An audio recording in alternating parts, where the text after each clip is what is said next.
Okay, someone was asking in class about adding a little watercolor to their sketches. So this will just be a quick discussion around that. I'm just using my little travel watercolor sketch kit for this.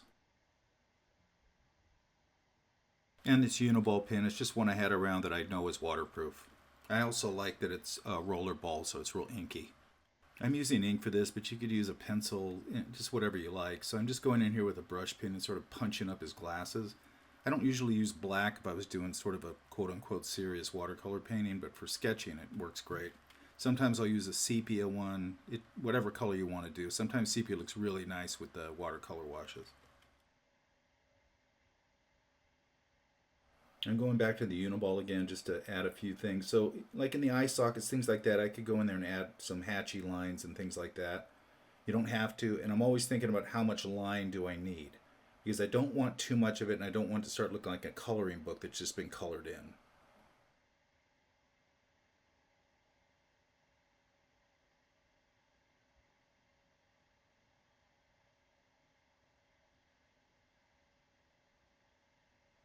So I'm going to start here with just a basic flesh tone, and I can just give that overall, and while it's still sort of wet, I can go in and adjust temperatures, get them warmer or even a cool if I need to.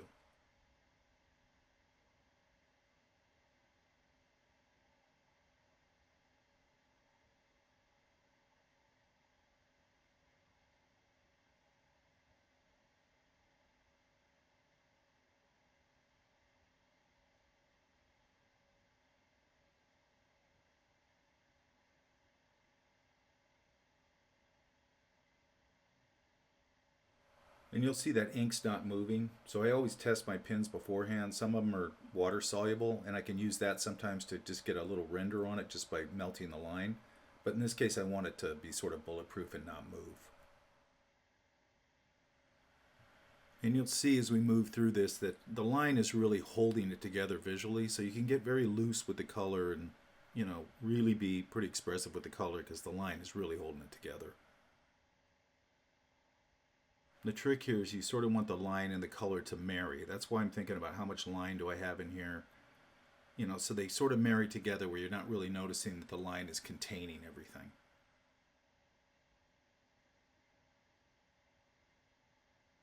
You want to make your adjustments like softening edges and, wet into wet things before it dries. Because once it dries, you can't really do that. So just make sure you're kind of adjusting as you go. And I always keep a paper towel in my left hand so I can lift things out. So everybody always thinks that watercolor is so unforgiving, but if you sort of lift things out before it dries, it's not that unforgiving. The rule of thumb with watercolors, you go light to dark. After you've been doing it a long time, you'll sort of play around with that with any medium where you sort of adjust how you work with it. So I'm going to a little bit of a dark here. And towards the end, if I sort of decide it should be lighter, I can opaque it out with a little bit of gouache, which we'll see later on.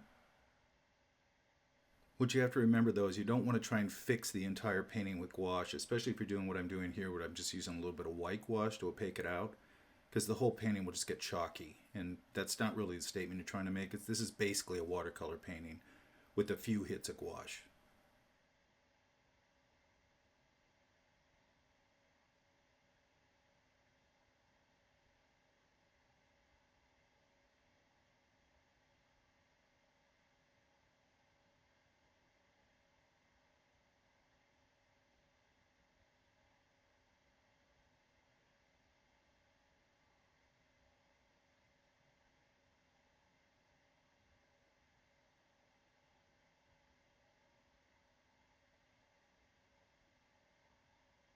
And put that little hit in there just to kind of indicate the arch. So I'm kind of approaching this like I would if I was on location, and people kind of get worried about people moving and things like that. If somebody gets up and leaves, somebody else is probably going to sit basically in the same position if you're in a restaurant or a cafe or something. You can just start plugging in their information into what you already have for color and things like that, because the anatomy, they're all humans. So the anatomy doesn't change that much. You can kind of start to learn how to pull from different people once you've established your drawing. Once you've started mixing colors, you'll start noticing that your piles of paint that you're mixing from are sort of starting to harmonize a little bit. and you're just sort of pushing them around. You might add a little blue to a gray, or you might add a little warm to it. It's rare that you're using, color right out of the tube. Sometimes I'll do that to retain the vibrancy of the color when it's laying over another color that I know is going to affect it. Because if I mix it on the palette and I gray it down a little bit, then if I put it over a color, it's really going to gray down where it has no punch. So I'm always thinking about what's underneath it. You got to remember, watercolor essentially operates like stained glass. So I'm kind of always thinking of it that way.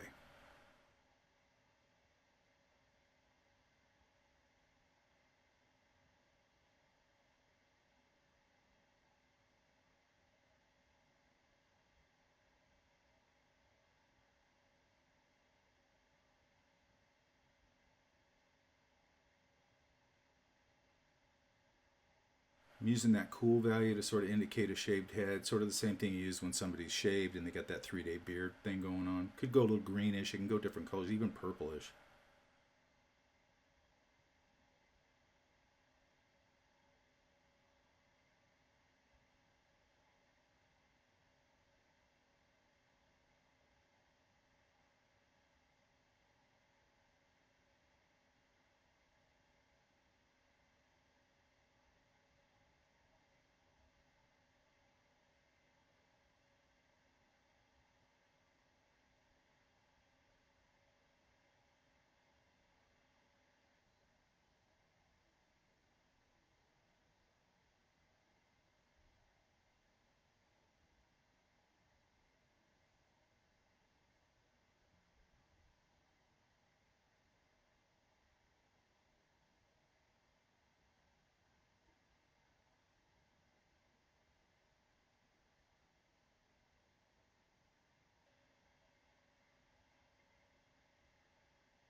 I think that color's a little warm, so I'm going to cool it down a little bit.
I want to go in here and just reestablish some of the darks around the eyes and the eye socket.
I just want to add in that little plane under the nose to kind of finish that idea.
So I want to put a little square here. We've talked about this in class with using little graphic elements to sort of tie the whole thing together so it feels like a finished idea.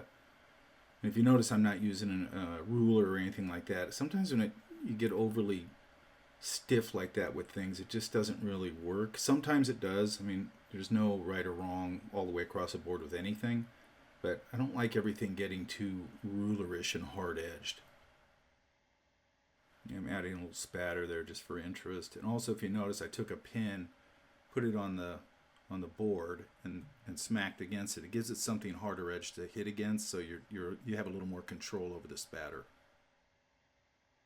That can come in really handy if you're doing a landscape and maybe you have a lot of wildflowers towards the end. You can get some pretty heavy paint and do that same little spatter technique and start to get some flowers dancing into the foreground.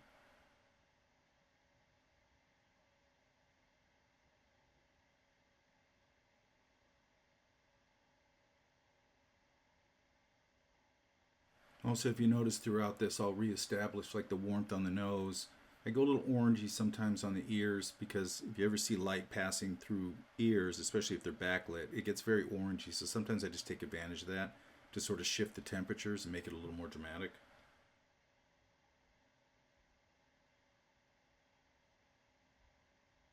I want to add the dark of the nostril here, and if you notice, I'm using a warm dark. Usually for nostrils, insides of ears, things like that, you want to go to a warmer dark. And that's also why I didn't like use a lot of black there, because I don't want it to just be a dead black. I want it to have some warmth to it. And I'm kind of establishing he's got blue tinted glasses. That's not in the photo originally, but I always take liberties with these things.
I'm going to put out a little white gouache here, and gouache is a watercolor, it's just opaque, so we can use a little bit of the white to just opaque out our color towards the end.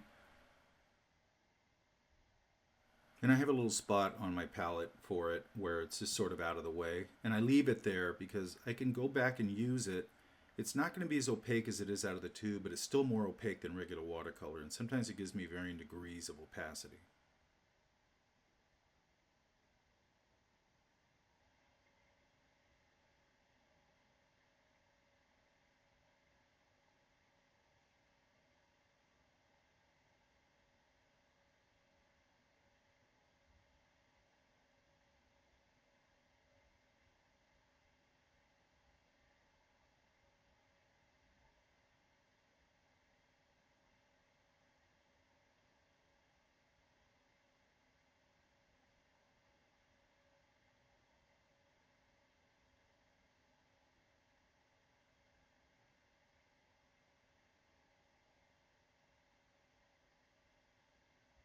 So I overshot that highlight in the pupil. It's a little too big, so I just went back in with my brush pen and I just kind of reshaped it with the ink.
So I've got a little bit of opaque color again. I'm going to try and get some of the pinstripes on his suit here.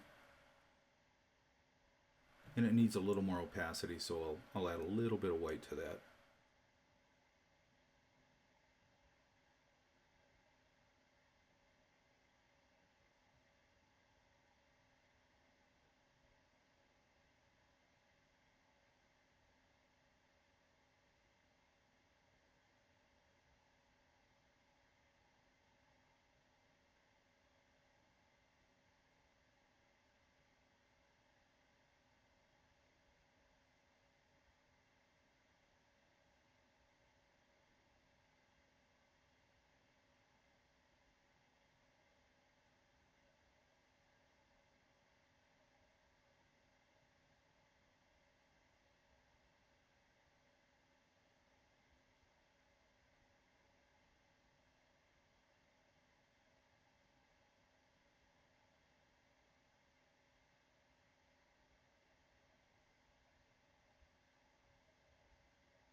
So that's probably good for now. If you have any questions about it, just ask me about them in class.